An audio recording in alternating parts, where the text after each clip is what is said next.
कोमल सिंह जी उम्मीदवार होती हैं, उनका स्वागत है। मुझे इस बात से कोई गुरेज नहीं है। उनको गाय घाट का सेवा अगर करना है तो अभी भी वो कर सकती हैं। उनके पिताजी इसी इलाके के विधान पार्षद महोदय हैं, तो अभी भी वो कर सकती हैं। जो कार्य करना है वो उसको चाहेंगे तो पूरा हो सकता है, लेकिन चुनाव उनको गायघाट में लड़ना है। और जब इथनॉल का प्लांट लगाना होता है तो मोतीपुर में लगाएंगे। मैं यही तो कह रहा हूँ आपसे। मक्का खरीद के फिर गायघाट मक्का गायघाट से खरीद के जाएगा, यहाँ का आदमी काटेगा, लादेगा, पहुंचाएगा, लेकिन यहाँ के किसी युवा को कोई एक पैसे का फायदा नहीं होने जा रहा है। वो अगर प्लांट हमारे इलाके में होता, वो गायघाट कटरा के चौड़ में होता, तो यहाँ के लोगों को रोजगार मिलता। प्रभात किरण जरूर हमसे बड़े हैं, हमारे बड़े भाई हैं।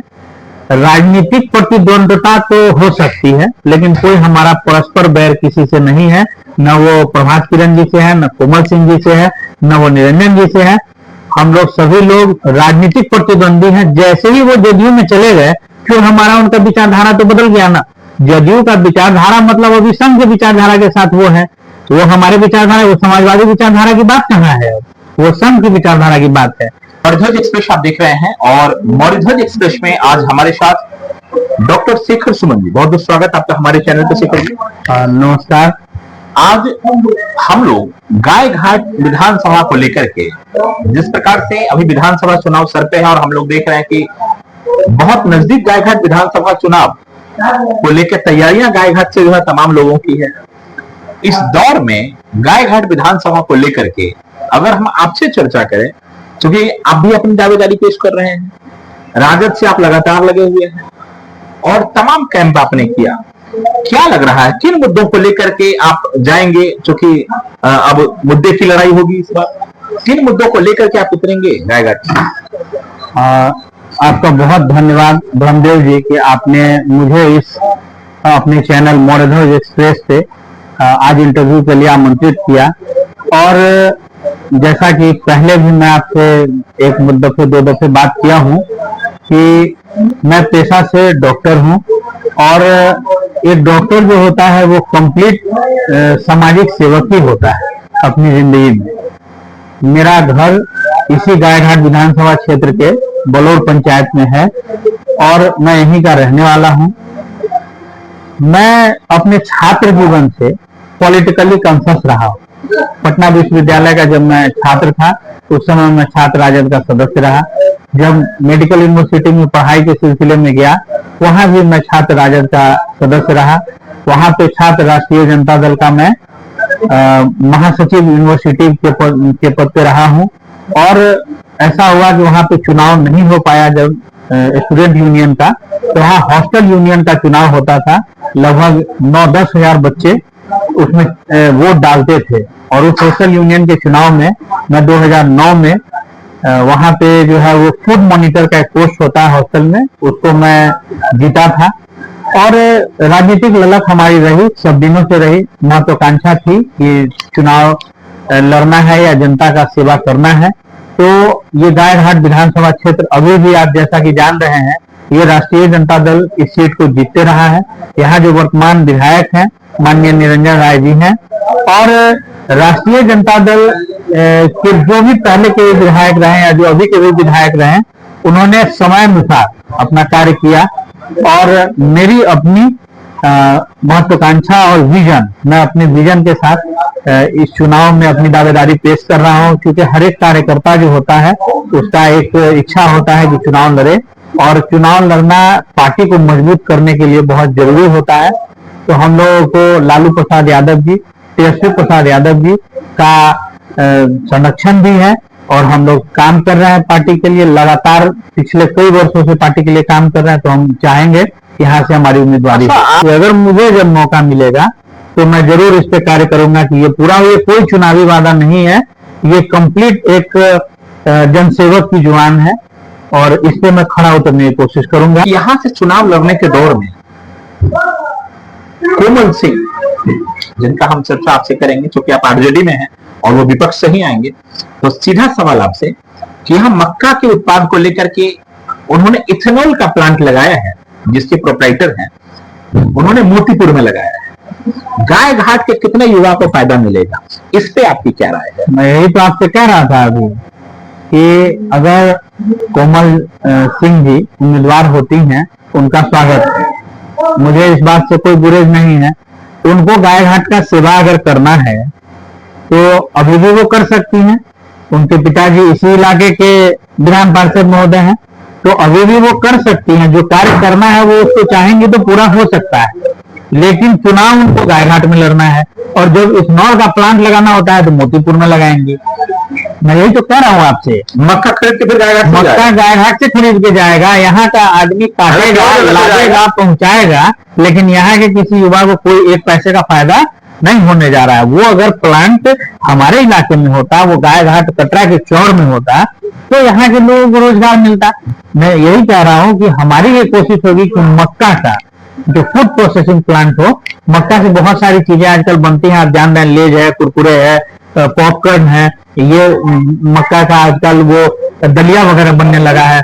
तो हम चाहेंगे कि उसका प्लांट हम इस इलाके में बनाएं और इस इलाके के लोगों को डायरेक्ट उसका बेनिफिट मिले, मेरी ये कोशिश होगी। अच्छा, तो आप तो सीधे सीधे आरोप लगा रहे हैं कि यहाँ केवल चुनाव लड़ना होगा तो वो यहाँ आ रही, और बाकी जो है सो कुछ प्लांट लगाना हो या व्यवसाय की बात करना हो, रोजगार की बात करना हो, तो वो जाके उधर उधर। देखिए, मैं किसी के भी किसी राजनीतिक पर्सनालिटी पे निजी आरोप लगाने से तो बचता हूँ, लेकिन अब सवाल के सिलसिले में आपने दोबारा फिर पूछा। मैं एक बात, ये देखिए, आपने आरोप लगाया और राजनीतिक प्रतिद्वंदी तो है। एक बात मैं बता रहा हूँ, मैडम को 30,000 के करीब वोट पिछले बार भी आया था।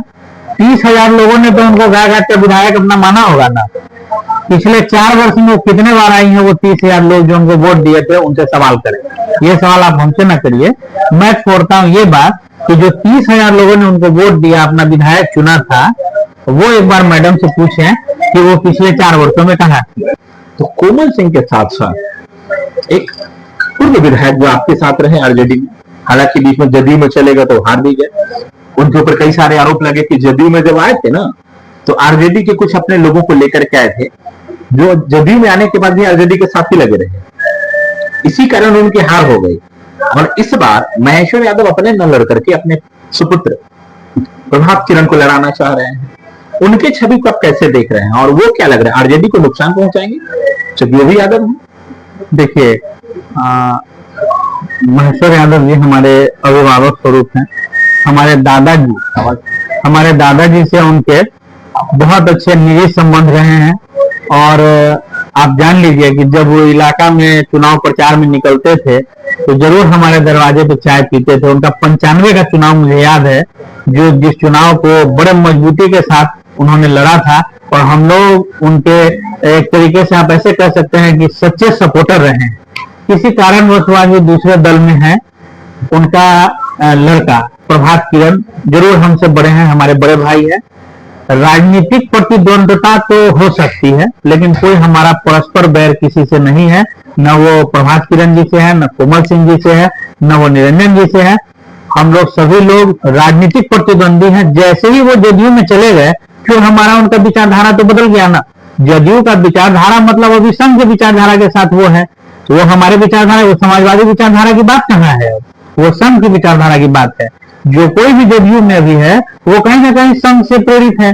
तो ये जो क्षेत्र है ये प्योर समाजवादी क्षेत्र है, और यहाँ से जब कोई भी जीतेगा तो वो समाजवादी विचारधारा का आदमी होना चाहिए, वो यादव हो या कोई और कास्ट हो, इससे कोई फर्क नहीं पड़ता। इसमें को लेकर के आप एक क्लियर मैसेज क्या देना चाहेंगे गायघाट और प्रदेश स्तर के शीर्ष नेतृत्व को? देखिए, मैं चूंकि गायघाट का रहने वाला हूँ और गायघाट विधानसभा क्षेत्र में लगातार सक्रिय रहा हूँ। 2024 के चुनाव में भी अजय निषाद जी की जो मैडम है, उन्होंने हमको कहा था कि आप थोड़ा सा अपने पंचायत में देखिए। मैं अपने पंचायत में वर्क किया था। 2-3 दिन में बिजी से, चूंकि मैं उस समय हाजीपुर का प्रभारी था और सिकंदर राम जी का मैं चुनाव देख रहा था, और उसी सिलसिले में चूंकि मैडम जो है वो मिली थी हमको, तो उनसे मैं कहा और बोला कि हाजीपुर में आप मदद कीजिए, तो उन्होंने हमको कहा, और उस मदद के सिलसिले में मैं अपने पंचायत में आया, और इसका रिजल्ट था कि हमारे पंचायत से राष्ट्रीय जनता दल लीड किया, महागठबंधन लीड किया, तो हमारा ललक और बढ़ा। हम चाहते हैं कि अगर यहाँ पे जो वर्तमान विधायक हैं, अगर उनसे किसी की नाराजगी हो तो उस नाराजगी को वो दूर करें और उस नाराजगी को दूर करने का प्रयास करें, वैसे लोगों को जोड़े जो उनसे टूट रहे हैं, और राजद को मजबूत करिए। अगर सर्वे होता है पार्टी की तरफ से, अगर सर्वे में हमारा नाम भी आता है या जिसका भी नाम आता है, पार्टी जिसको भी टिकट देती है उसके साथ हम लोग मजबूती से खड़े हैं। राष्ट्रीय जनता दल का एक एक कार्यकर्ता अपने नेता को मुख्यमंत्री बनाने के लिए दृढ़ संकल्पित है, और हम चाहेंगे कि सब लोग मिल करके यहाँ लालटेन छाप को जिताइए और अपना जो है वो विधायक चुनाइए, ताकि आपके विधायक से ही बिहार का मुख्यमंत्री तेजस्वी यादव बन सकते हैं। जी बहुत बहुत धन्यवाद डॉक्टर शेखर सुमन जी आपका हमारे चैनल से बात करने के लिए, और तमाम सवालों का आपने जवाब दिया, और उम्मीद करते हैं कि जो हमारे दर्शक हैं बहुत बेहतर तरीके से आपकी बातों को समझ भी रहे हैं। और वास्तव में ग्राउंड सर्वे जो होगा, हालांकि अब तो आपका शीर्ष नेतृत्व तय करेगा, यहाँ का जो रिपोर्ट होगा उसके आधार पे कि जो सिटिंग विधायक है उनको टिकट दिया जाएगा या किसी आम कार्यकर्ता को टिकट मिलेगा, ये अब देखने वाली बात होगी। लेकिन शेखर सुमन यादव जी हमारे साथ, बहुत बहुत धन्यवाद आपका हमारे चैनल पे बात करने के लिए, अपने तमाम